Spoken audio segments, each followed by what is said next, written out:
Come closer. I want to tell you about a cup.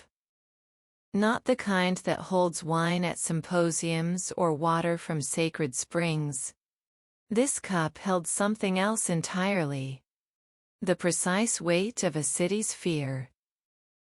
Let me take you there, to that stone cell in Athens where the greatest mind of the ancient world sat waiting for sunset, turning a simple clay vessel in his weathered hands. The cup that would end everything. The cup that would begin everything. The prison of Athens in the spring of 399 BCE smells of damp stone and human sweat. Thin shafts of afternoon light slice through the barred window, illuminating dust motes that dance like tiny spirits in the stale air. Socrates sits on his simple wooden cot, 70 years old, his broad shoulders still strong beneath a rough woolen tunic. In his hands, he holds the cup. Clay, unremarkable, the kind any potter in the agora might shape on a wheel. Yet it seems to pulse with terrible possibility, as if it knows what it will soon contain. His friends cluster around him like moths drawn to flame, Crito, Phaedo, Apollodorus, their faces etched with grief they struggle to contain.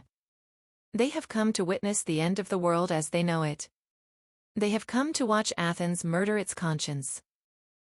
How did it come to this? How does a city that birthed democracy, that celebrates wisdom and honors the gods, come to execute the one man who embodies its highest ideals? The answer lies not in the formal charges, corrupting the youth, introducing new gods, disrespecting the old ones. No, the real crime runs deeper.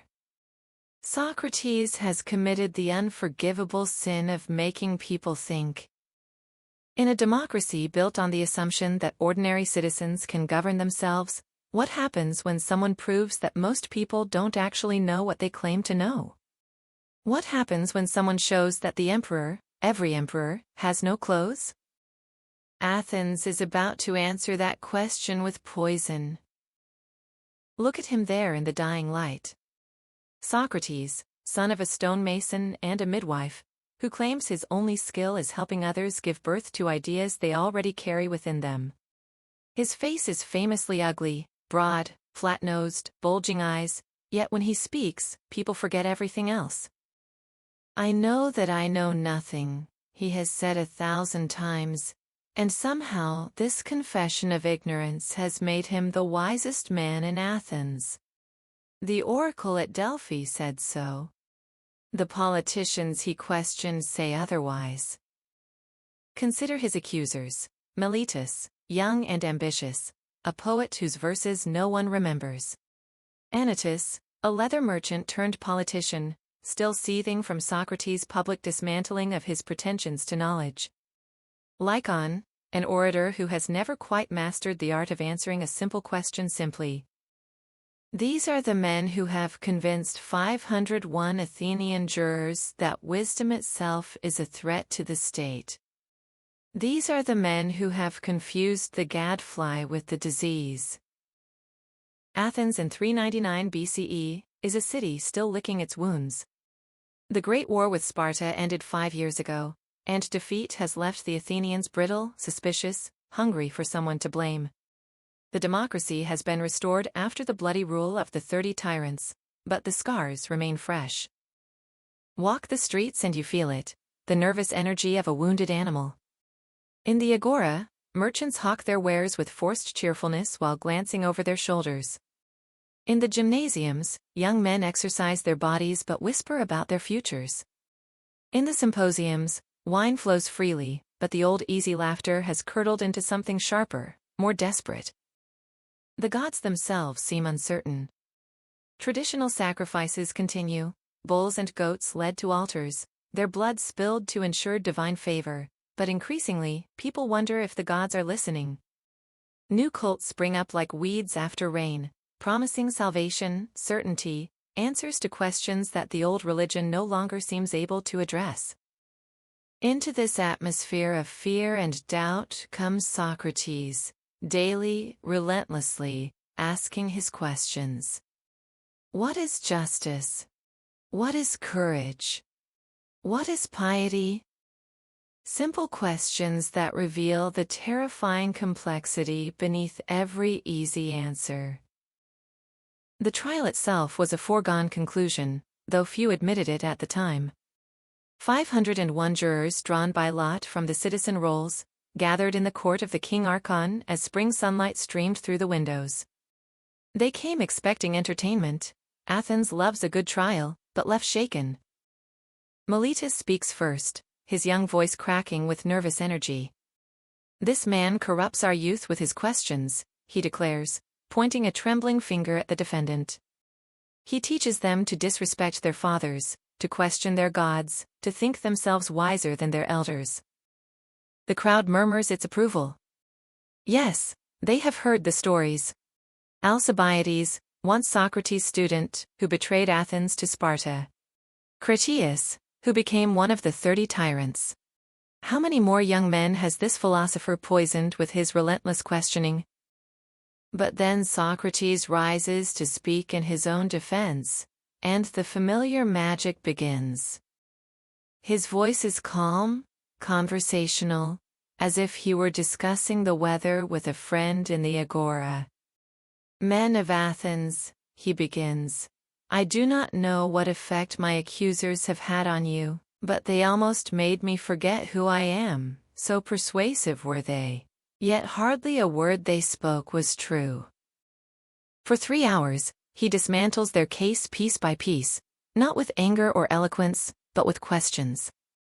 He questions Meletus so thoroughly that the young man contradicts himself twice, then falls silent, sweating.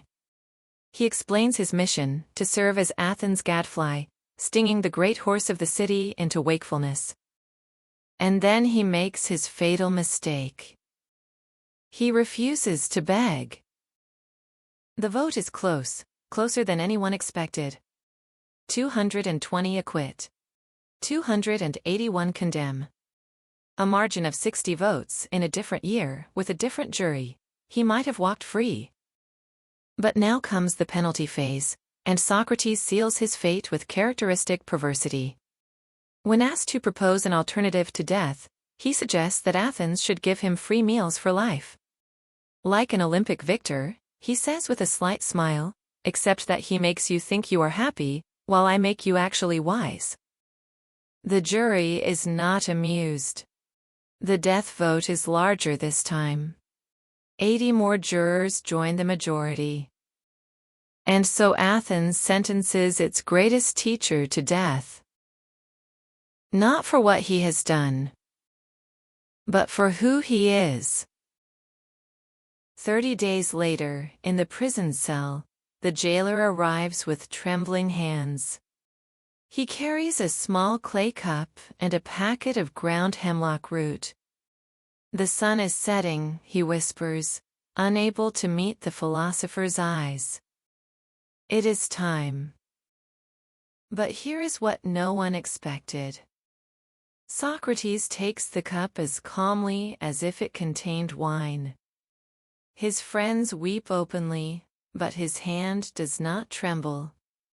"Crito," he says gently to his oldest friend, "we owe a rooster to Asclepius. Do not forget to pay the debt." Even in death, he is teaching. Asclepius is the god of healing, and traditionally, one sacrifices to him after recovering from illness. Is Socrates suggesting that death is a healing?